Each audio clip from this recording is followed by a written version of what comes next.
See, because one of the things that about me, guys, was when I went to college, I was a first-generation college kid from Baltimore City, right? And nobody never told me what the expectation was when I got to college. I think people in the family was just happy that I got to college. Nobody was on the other end. So I never had somebody like me to talk to you with the information that I'm giving.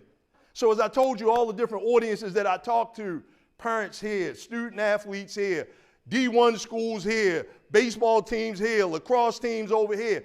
I never sat and I really got in a room of black men. And I was wondering, because I hit Coach this morning, I said, Coach, what's one of the things that y'all want me to cover?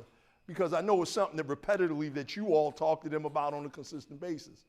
So I already told you, guess what? I came out of Baltimore City. I had some trauma in my life as a young man or a little kid, and that trauma propelled me into just trying to fit in or put myself in a position where that would never happen again. So what does that look like? My mom always told me, she said, Slim, every time I put you in a classroom full of kids, who'd you always go to?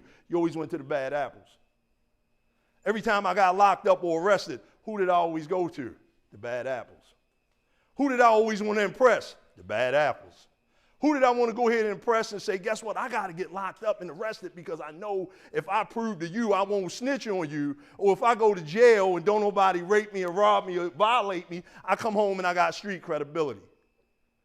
See, y'all, this is a black man. I never really got to hear from this because all of our information in certain communities was so distorted. Our rites of passage into manhood are so distorted because these three things that I just mentioned. Guess what? I got to get locked up to show you I ain't a snitch. I can fight.